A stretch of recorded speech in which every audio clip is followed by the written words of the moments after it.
Paz esteja com todos vocês. Irmãos, na última quinta-feira, eu completei 33 anos de idade. Durante 32 anos, eu não me recordo de ter ido em 5 velórios. Nesse último ano foi diferente, Michael. Se a memória não me falha, foram mais de 10 em um único ano. Em 32 eu não fui em 5. E neste último ano foram mais de 10 despedidas. Há poucos meses, ou talvez hoje faz 2 meses, que a Betinha se foi. Uma irmã muito querida, que amávamos muito. Há quase um ano eu perdi meu pai. Agostinho Maria.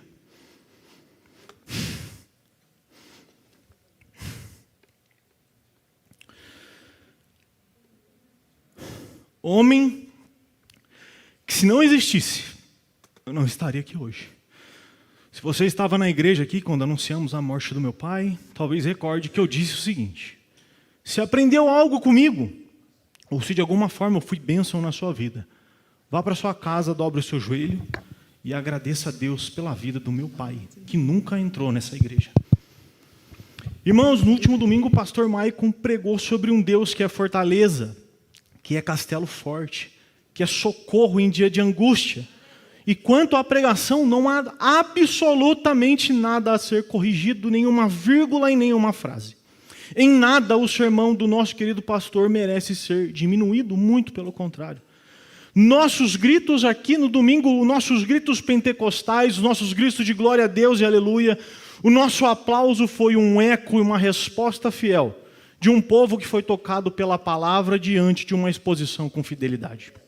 Entretanto, eu sinto informar vocês que hoje nós vamos trocar os glória a Deus e aleluia e alegria por lamento, tristeza, dor, angústia, trevas. Enquanto o pastor Maicon pregava, uma pergunta insistia dentro de mim. E agora? Sigo com o que eu tinha no coração e com o plano, ou eu mudo a trajetória? E eu decidi seguir com o plano A.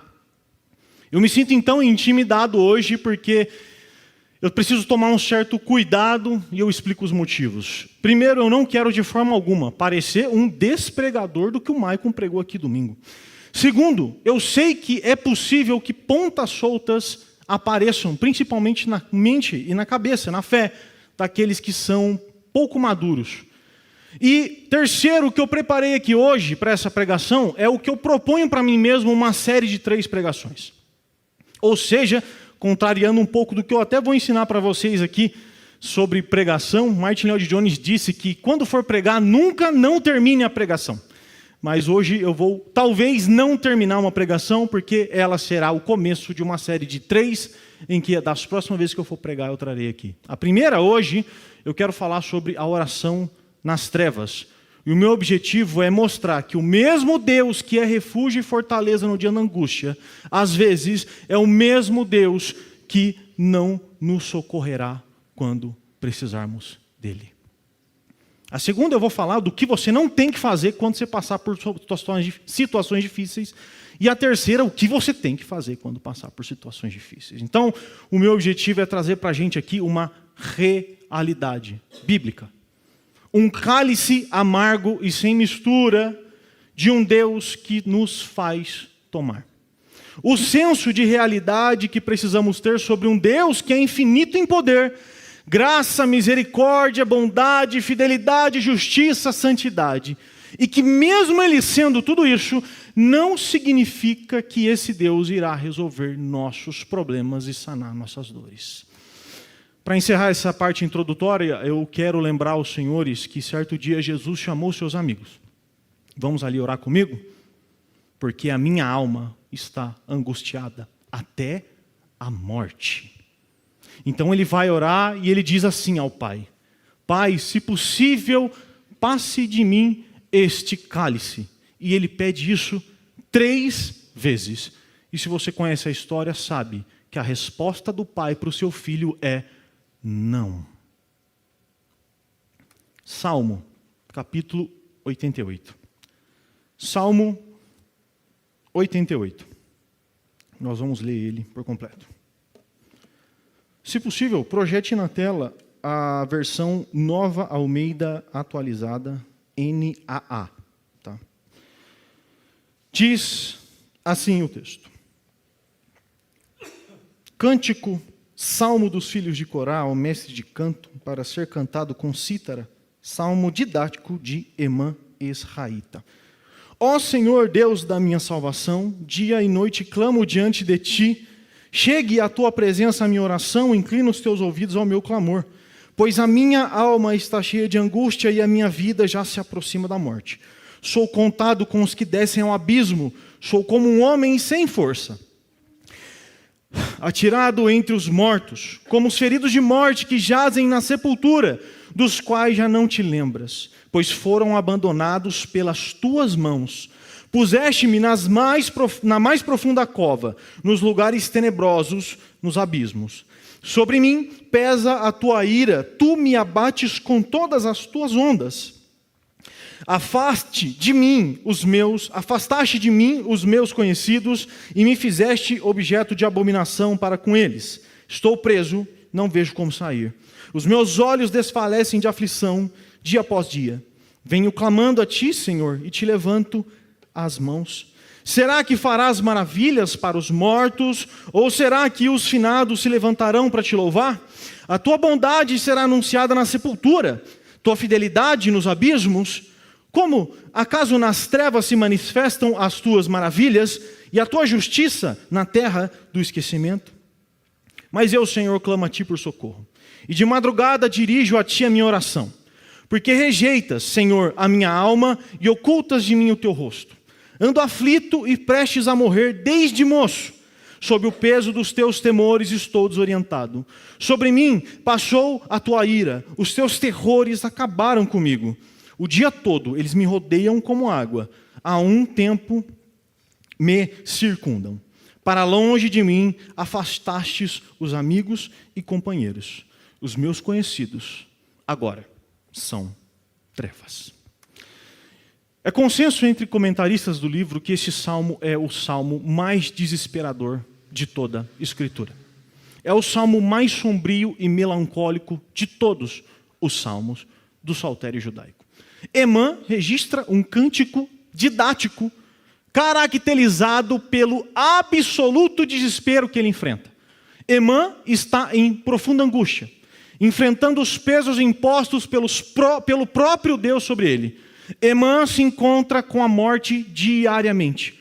Neste momento de dor profunda, Emã tem uma amiga que, segundo ele mesmo, a sua maior companhia, e o seu nome é Trevas e Escuridão. O mesmo livro de Salmos, que contém esse Salmo 46, que diz: Deus é nosso refúgio e fortaleza, diz também no Salmo 88, verso 14: Porque rejeitas, Senhor, a minha alma e ocultas de mim o teu rosto. Sabemos, então, que o livro de Salmos tem vários cânticos de lamento, e alguns principais: 22, 38, 39, 69, 77 e outros. Veja só um breve trecho do Salmo 22, versos de 1 a 5 e depois 25 a 31. Esse salmo, ele começa da seguinte forma. Salmo 22, eu vou ler só o verso 1 e 2. Deus meu, por que me desamparaste? Por que se acham longe de minha salvação as palavras de meu gemido? Agora, vamos lá no final, verso 28. Pois do Senhor é o reino, e é Ele quem governa as nações. Todos os ricos da terra hão de comer e adorar, e todos que descem ao pó se prostrarão diante Ele, até aquele que não pode preservar a própria vida. A prosperidade os servirá, e se falará do Senhor à geração vindoura. Virão e anunciarão a justiça dele ao povo que há de nascer. Contarão que foi Ele quem o fez. Veja, as mesmas palavras que começam o Salmo 22 são as que Jesus exclamou na cruz. Mas à medida que o Salmo vai avançando, esperança vai surgindo no Salmo 22. A maioria dos salmos de lamento são assim. Eles começam tristes, mas vão com o tempo demonstrando algum tipo de alegria, contentamento, felicidade. mas temos exceções, e uma das exceções é justamente o Salmo 88. Porque esse começa triste, se desenvolve em desesperança e finaliza sombrio. Ou seja, não há esperança, confiança ou ação de graça aqui. Antes um grito desesperador de alguém que está encurralado no sepulcro fechado da sua alma. Alguém que se encontra numa escuridão até palpável, um homem sem amigos. Ele mesmo diz assim: estou preso e não vejo como sair. Irmão, acompanhei o Michael em muitos velórios no último ano. Ele sempre conta uma história muito importante e com sabedoria ele tenta buscar aqueles que estão enlutados, contando a história da ressurreição de Lázaro. Amigo de Jesus, essa história de Lázaro, o amigo de Jesus, expressa muito bem um salmo, um lamento que começa triste, mas que no final termina em alegria. Só que, meus irmãos, existe um outro muito amigo e até mesmo também primo de Jesus, chamado João Batista. Esse morreu decapitado, Jesus não chorou, ou não é registrado, e não ressuscitou Lázaro, João Batista. O mesmo Jesus, diante de dois amigos igualmente amados, agiu de modo de instinto. Por um, derrama lágrima e devolve a vida, pelo outro, nem lágrima, nem poder ressuscitador. Um lamento termina em esperança, o outro, só em lamento mesmo. Ambos, Lázaro e João, eram homens de Deus, crentes fiéis ao Senhor, só que somente um deles saiu do túmulo e voltou para abraçar aqueles que choravam do lado de fora. O Salmo 88, escrito por Emã. Quem é esse homem? Pode ser que ele seja um filho de Zerá, um homem comparado à sabedoria de Salomão, mas pode ser que esse Emã seja um levita, que era um dos três, junto com Asaf e Etã, que cantavam no templo do Senhor. A gente não sabe direito quem é esse homem, mas independente de quem ele seja, este homem, seja ele comparado com Salomão ou um dos poetas, vemos no texto dele um salmo que prova que essa sabedoria profunda que ele tinha, essa inclinação que ele tinha para adorar a Deus, mostra através desse salmo que por vezes a esperança não vai bater na nossa porta. João Calvino, comentando sobre este homem, entende que Deus permitiu esse sofrimento em Emã por perceber que ele era, veja, um homem adornado com excelentes dons de Deus. E que, por assim ser, ele ia servir de exemplo e instrução para toda a igreja, não apenas para ele mesmo. Veja o que Calvino diz aqui. Ele entende que é como se Deus afligisse esse homem porque ele é bom, porque ele tem dons, porque ele é sábio e porque ele é crente. E assim sendo, Deus se aproveita de quem ele é para usar ele como exemplo para outros que podem também sofrer como ele.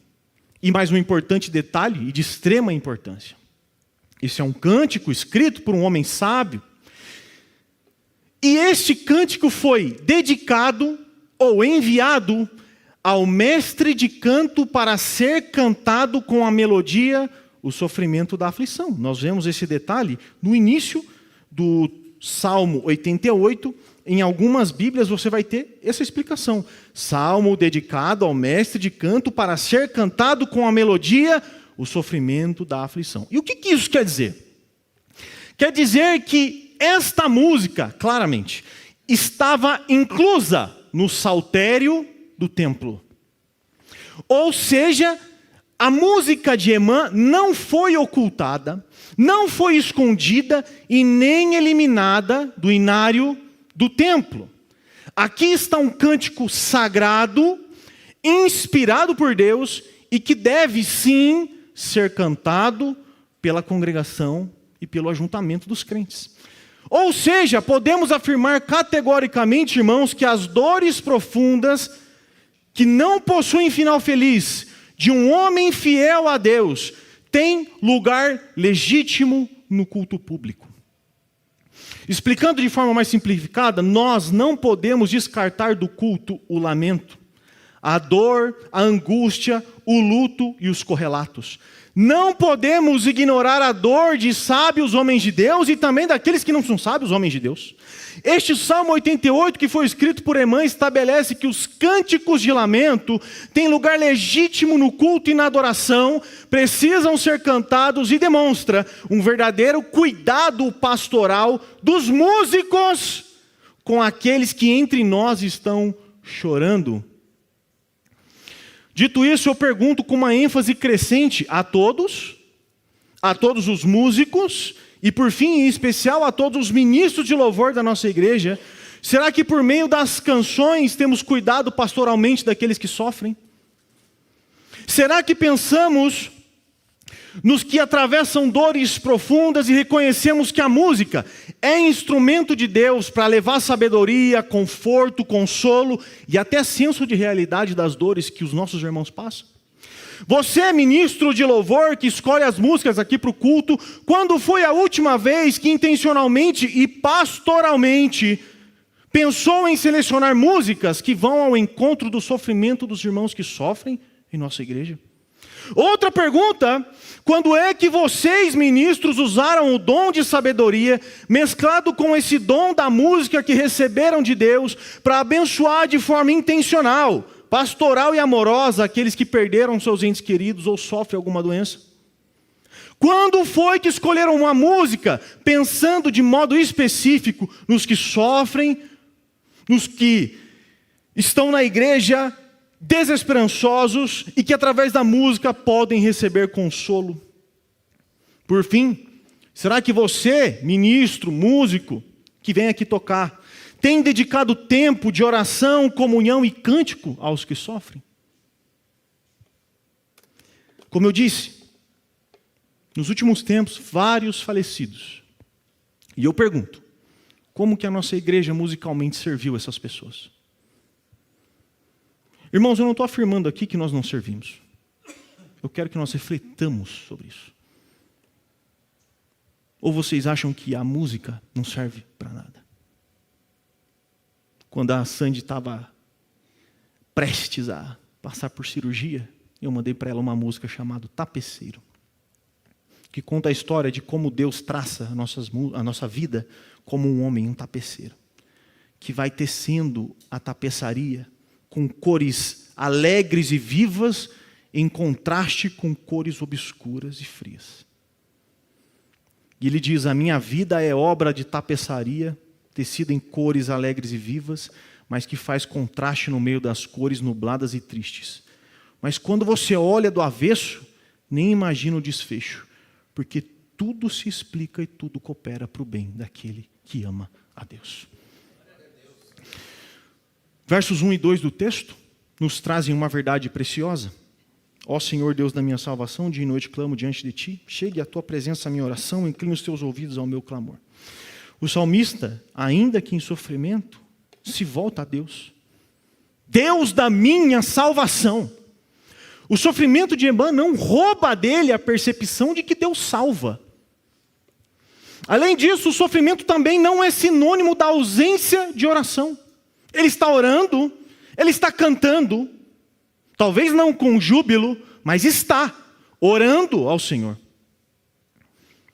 Ele clama de dia e de noite, incessantemente. Note que, diferente de muitos, Emã, quando o calo aperta, ora mais e não ora menos. Emã, quando o calo aperta, vai mais para a igreja do que vai menos. O texto diz que Emã não faz uma oração comum também, mas ele clama ao Senhor. Aqui o hebraico diz rina. Rina significa grito, barulho.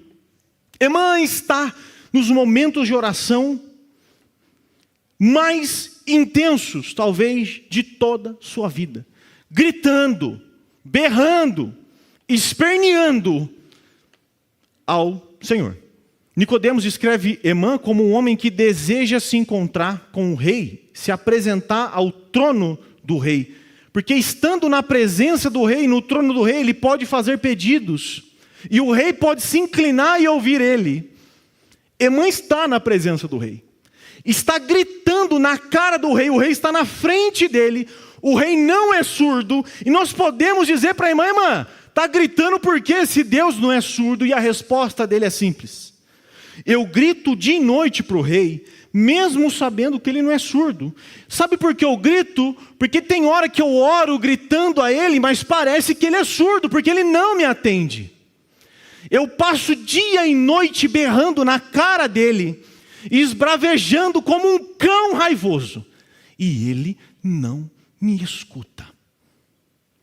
Esse é o Deus da minha salvação, que eu chamo ele dia e noite, e parece que ele não me escuta.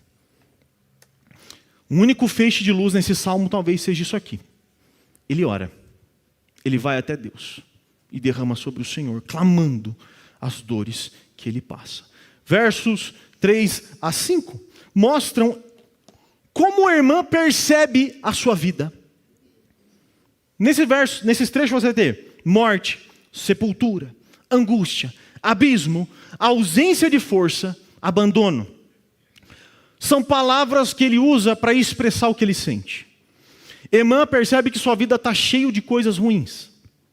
Não é só morte. Não é só ausência de força. Não é só abandono. É tudo isso misturado. É um fardo pesado de males que ele vem enfrentando. No verso 3 ele diz assim, minha alma está cheia.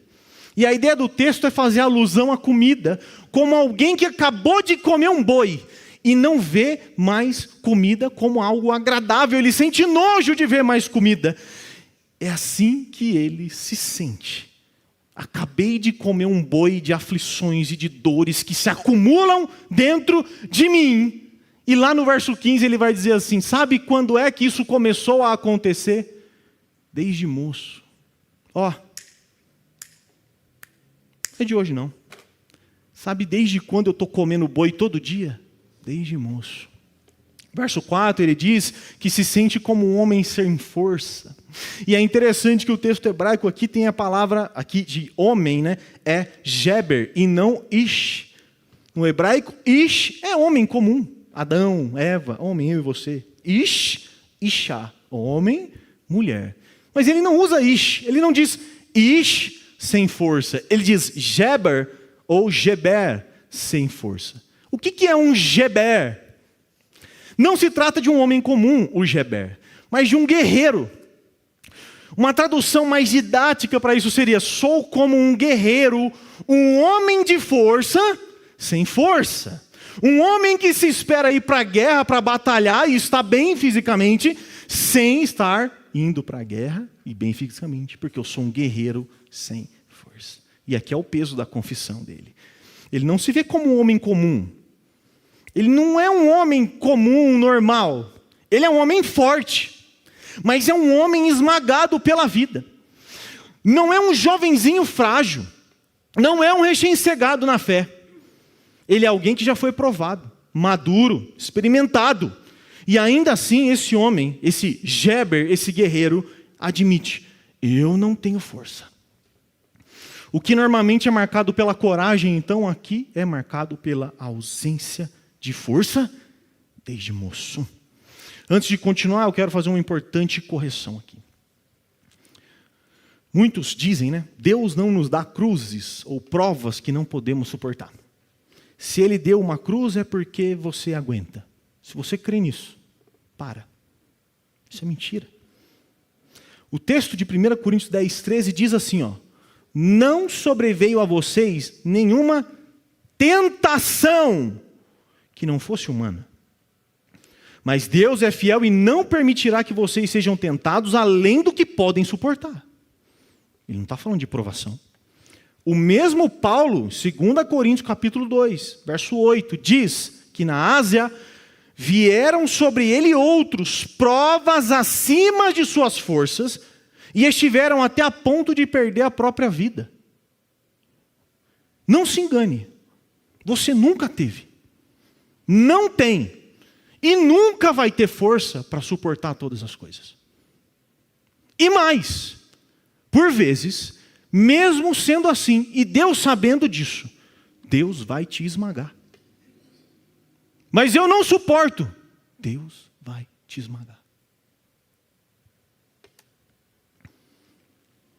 No verso 5, talvez nós tenhamos aí uma cena sombria. Ele descreve assim, eu sou atirado entre os mortos como os feridos de morte que não são lembrados. Prestem atenção. Veja como é o sentimento de Emã aqui. Vá lá no YouTube depois. Você vai procurar assim, BBC Campo de Extermínio. Quando você entrar no vídeo, vai aparecer uma mensagem assim para você. O conteúdo a seguir contém imagens violentas e explícitas. E aí então você vai ter que concordar para assistir o vídeo. E o que você vai encontrar no vídeo? Tom, que gosta de Segunda Guerra, deve ter visto muito disso.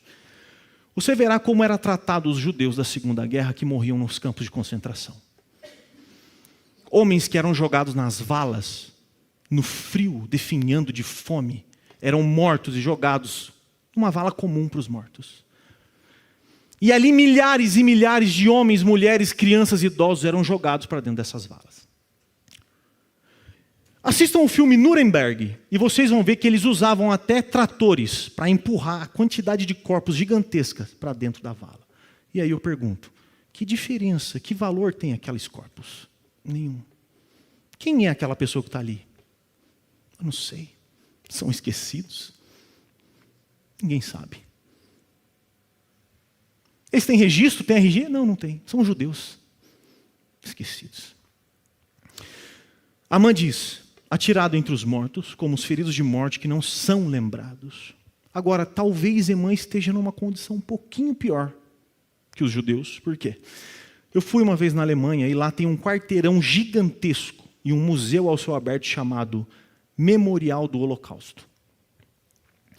Nada mais é do que um quarteirão gigantesco com vários túmulos de cimento cinza para relembrar dos judeus mortos no Holocausto pelos nazistas. Perceba, de certa forma nós estamos até hoje lembrando de judeus que foram mortos e fazendo homenagem para eles, como um museu a céu aberto na própria Alemanha, aonde os alemães falam, isso aqui precisa existir para a gente nunca mais repetir o que fizemos. Emã não tem memorial a céu aberto. Emã não tem nada na Alemanha, nem em Israel. Contado como um morto, que não é lembrado. Dos versos de 6 a 9, Emã culpa a Deus. Irmãos. Emã vira os seus canhões para Deus e diz, a culpa é sua. É você que me colocou nessa. Ele responsabiliza a Deus. Ele não fala assim, olha, são os meus pecados. Como é o verso 39. O capítulo 39, desculpa, Salmo 39. No 39, o salmista é angustiado. A ira de Deus cai sobre ele como uma resposta do pecado que ele cometeu. Aqui, não tem pecado. Não tem culpado externo, meus inimigos estão me perseguindo. Não tem. É que eu não fiz academia e agora eu estou doente. Não, não é negligência física. Simplesmente, ele diz assim, foi o Senhor que fez tudo isso comigo. A culpa é sua. Eu não fiz nada de errado. Cuidei da minha vida o tempo todo. Sabe quem me fez isso? O próprio Deus. Não foi Emã que entrou nessa. Ele não cometeu pecado. Foi Deus que esmagou Emã. Parece irônico, né? Ele acusa a Deus das suas próprias dores, mas ele mesmo diz que vem clamando a Deus de dia e de noite com as mãos levantadas. Irmãos, olha essa cena. Imagina uma pessoa apanhando de alguém gravemente, severamente. Essa pessoa de joelhos no chão, de mãos levantadas, pedindo, tenha misericórdia de mim, para de me bater. Eu não tenho força, você vai me matar, eu não aguento mais. Você que é o Deus da minha salvação, para! Eu não aguento. Olha as minhas mãos, eu não tenho arma. Eu vim branco, limpo. Para, Senhor, por favor. Uma cena terrível que buga a nossa mente. Emã é como alguém que está apanhando de Deus com mãos levantadas e rendido. Mão na cabeça. A mãe está aqui, tomando porrada do policial. O que você fez? Nada. Você é um homem bom.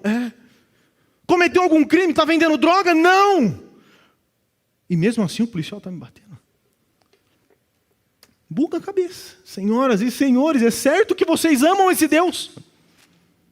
Tem certeza disso? Que esse é o Deus que vocês vieram servir aqui hoje?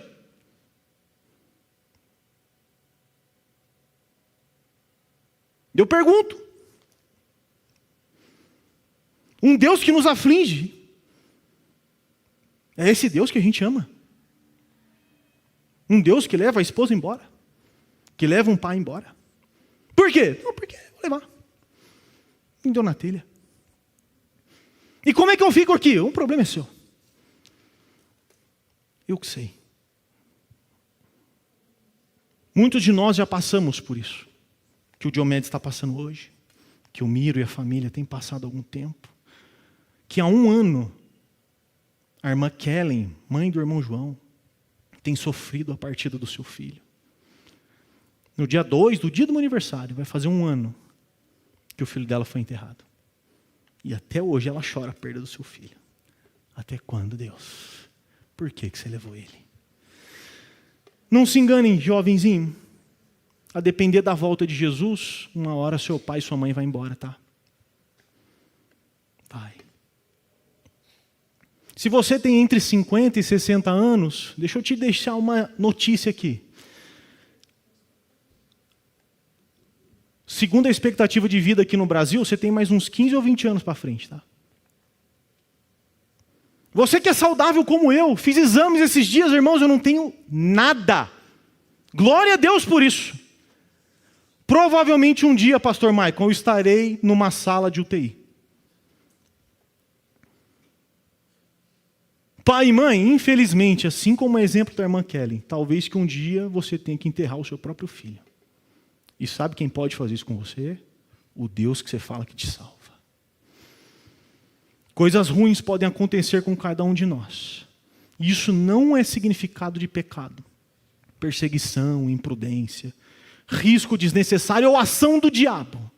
Não é. Claro que pode ser algumas dessas coisas, mas como o caso do Emã aqui, pode ser o próprio Deus. Versos de 6 ainda e 9, eu quero te trazer aqui algumas coisas que você pode fazer como o Emã fez. O que eu faço então, Deus? Jonathan, o que eu faço se Deus tem me afligido diariamente? Se desde moço eu sofro? Se as dores me perseguem diariamente, o que eu faço? Eu não vou falar muito sobre isso ainda, porque eu tenho outras oportunidades para falar sobre isso, eu vou desenvolver esse assunto melhor. Mas faça uma coisa, como Jacó, entra no seu quarto e entra na porrada com Deus, meu irmão. Está na hora de brigar com Deus. Chama a Deus para a porrada. Encare Deus frente a frente e fale, aí, como é que vai ser? Não tenha medo de Deus. Eu tenho certeza que se você fizer como Jacó e brigar com Deus, pelo menos voltar do mesmo jeito você não vai. Sua perninha vai sair aqui, ó. Ó. Você vai ser quebrado por Deus. E ser quebrado por Deus, irmão Rubens, eu vou adiantar um pouquinho aqui. Irmão Rubens sabe dessa história, irmão Rubens. Teve um dia que Deus virou para Davi e falou assim, o que você quer? Apanhar de mim ou apanhar dos homens? O que ele falou? Melhor é cair na mão de Deus, que é misericordioso e bom, do que na mão dos homens. Como Emã, culpe Deus. Faça isso, irmãos. Pode botar a culpa em Deus, que Ele mata no peito. A culpa é dele. Ele não disse que é o soberano? Ele não disse e demonstrou que tem poder no céu e na terra? Ele não disse lá em Deuteronômio 32, 39, ele disse assim, ó, vejam, agora sim, eu sou Ele, e que não há outro Deus além de mim. Eu mato, faço viver, eu firo e eu saro, e não há ninguém que possa livrar alguém das minhas mãos. Agindo Deus, a culpa é de Deus. Há uma diferença aqui profunda para explicar para vocês. Existe uma diferença profunda entre a murmuração do povo de Israel no deserto e uma reclamação legítima. No deserto, olha só o que diz Número 11, de 4 a 6. E o populacho que estava no meio deles veio a ter grande desejo das comidas dos egípcios. Também os filhos de Israel começaram a chorar outra vez, dizendo: quem nos dará carne para comer? Lembramos dos peixes que comíamos de graça lá no Egito. Que saudade dos pepinos, dos melões, dos alhos silvestres, da cebola e dos alhos, mas agora nossa alma está seca e não vemos nada a não ser este maná. Ainda em Números 14, de 1 a 4, então toda a congregação se levantou e gritou em alta voz, e o povo chorou aquela noite. Todos os filhos de Israel murmuraram contra Moisés e contra Arão, e toda a congregação disse: quem dera tivéssemos morrido na terra do Egito ou mesmo nesse deserto. E por que o Senhor nos traz a essa terra para cairmos à espada e para nossas mulheres e crianças sejam presas? Não seria melhor voltarmos para o Egito? E diziam uns aos outros: vamos escolher um chefe e voltemos para o Egito. Uma coisa, meu irmão, é hoje, você que é crente, não gostar das condições que Deus te colocou. Outra coisa é você perceber a sua condição financeira hoje e estar...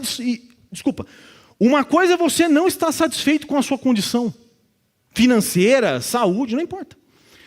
Mas é diferente. Você está insatisfeito com saudade de quando você era descrente, porque você falava: nos dias do tráfico de droga eu comia o que eu queria. Nos dias do mundo eu andava com um carro bom. Hoje eu sou crente, não posso sonegar imposto, não posso passar cheque sem fundo, e aí eu saio no prejuízo e não consigo conquistar as coisas que eu quero. Antes estivesse lá no mundão. Bom mesmo é quando eu fazia as coisas erradas e tinha que comer todo dia. Uma coisa é você estar insatisfeito. Esteja. Outra é você sentir saudade dos tempos regressos, de morte que você vivia no seu pecado. Você não precisa gostar de maná. Não precisa... você não precisa gostar de maná, mas tem que perceber que Deus te tirou de um lugar muito pior do que você está hoje. Certo dia Deus chega em Davi e faz a pergunta: quer sofrer comigo ou quer sofrer com os homens? E a resposta de Davi: não tenho para onde correr nessa situação, mas é melhor cair nas mãos do Senhor, pois sua misericórdia é grande, que eu não caia na mão dos homens. Davi tinha consciência que era melhor ser afligido por Deus do que pelos homens. É melhor, irmão, sofrer com Deus, ainda que para te servir, Jesus, eu tenha que chorar. Te servirei porque comigo estará. Sofrer contigo é bem melhor do que errar. É melhor. Irmãos, eu ia encerrar aqui, mas eu vou adiantar um pouquinho, passar por cima de algumas coisas. A partir do verso 10 até o 12, você vai ver a irmã dizendo assim, para que sirvo morto? Ele começa a perguntar para Deus. Eu não sirvo para nada estando morto. Se eu morrer, quem que vai pregar? Se eu morrer, quem que vai te adorar? Se eu morrer, como é que vão conhecer suas obras? Por acaso lá no cemitério eu vou me levantar e produzir um culto zumbi? Não. Por acaso, Senhor, se eu morrer, o Senhor não vai se sentir prejudicado, o seu time não estará desfalcado aqui na terra? Por acaso lá na sepultura eu vou te louvar? Claro, a mãe está perguntando com a sua visão terrena, olhando para debaixo do sol, das coisas que acontecem aqui. Mas, irmãos, depois que você morrer, acabou. Você não serve para nada mais aqui dentro. Não tem serventia nenhuma. E é justamente isso que a irmã está falando. Será que a gente pode perguntar isso sobre a irmã Betinha? Senhor, que proveito tem a Betinha agora? Quem vai atender e glorificar o Senhor como a Betinha glorificava no trabalho? Quem vai interceder pelos irmãos? Por acaso a Betinha agora vai se juntar com os outros lá no cemitério e fazer um culto ao Senhor? Não vai. Que proveito o Senhor tem? Nenhum. Perguntas semelhantes foram feitas aqui pela Sandy. Senhor, se eu morrer, quem que vai cuidar do Natan? Senhor, se eu morrer, quem é que vai ajudar o meu esposo na igreja? E o Maicon? Senhor, se a minha esposa morrer, o que vai ser de mim?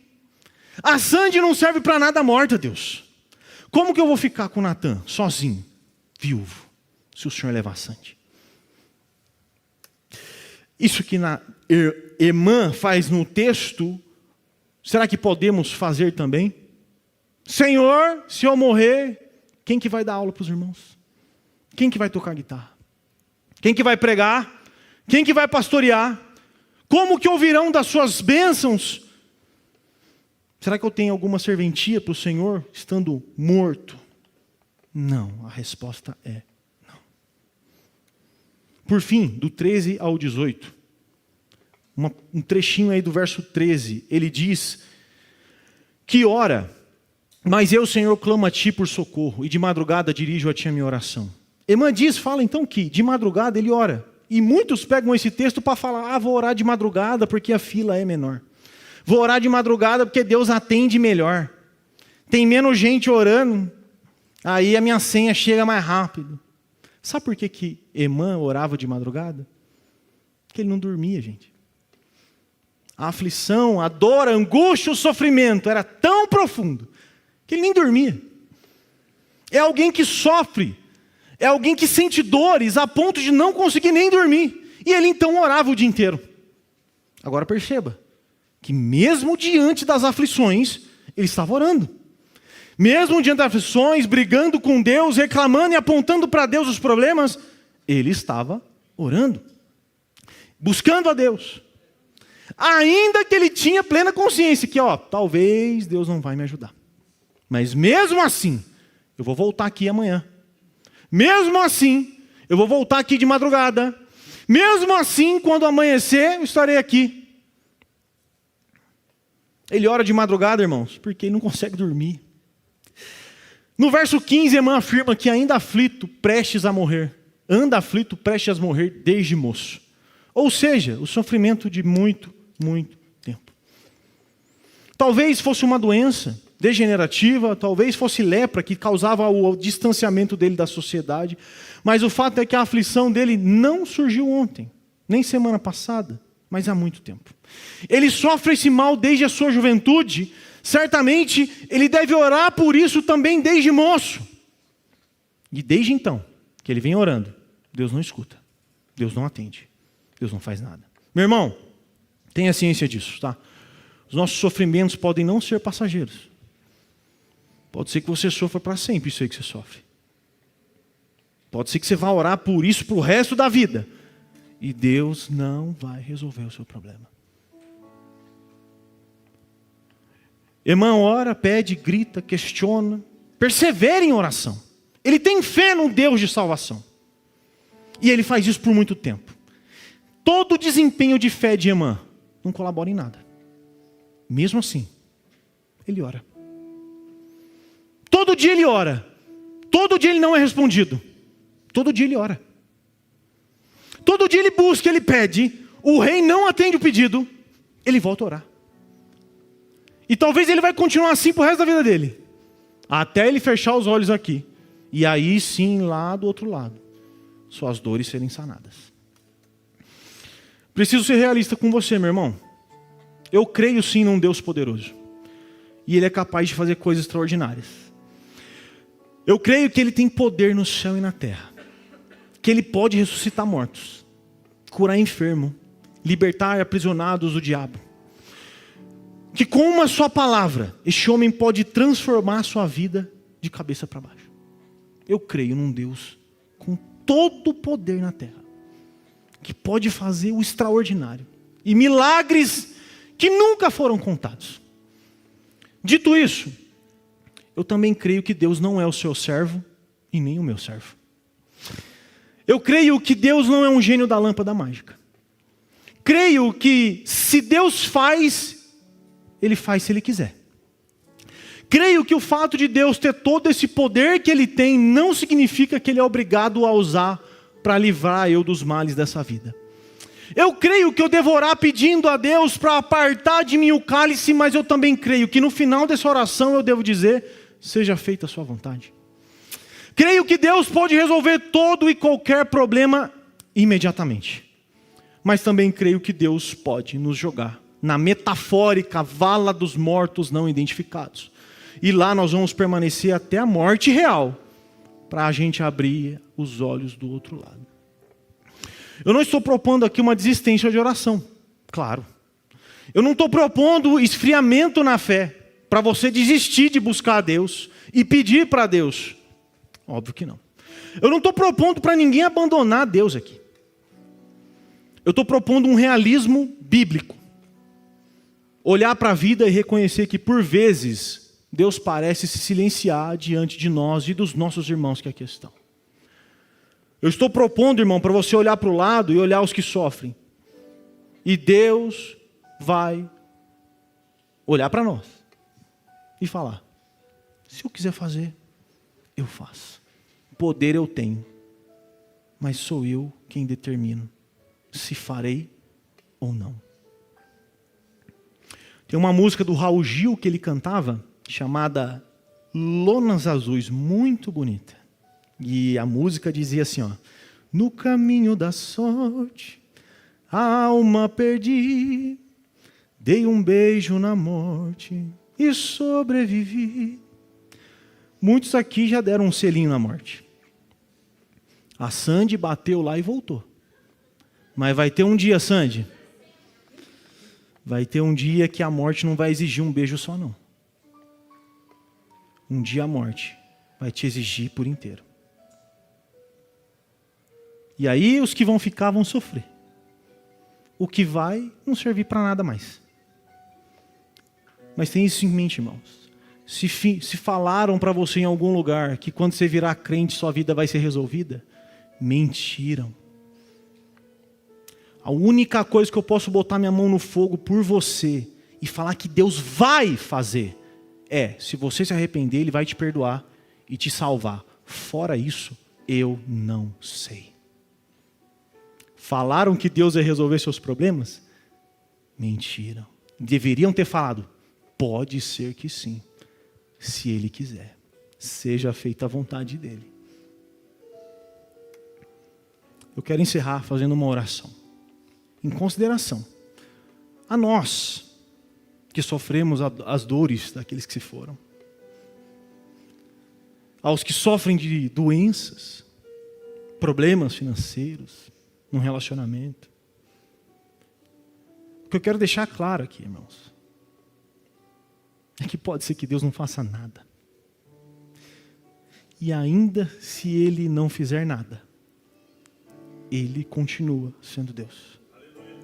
Senhor, é duro este cântico escrito por Emã. Um relato de dor, angústia e trevas que o salmista registrou e que é difícil de digerir, Pai.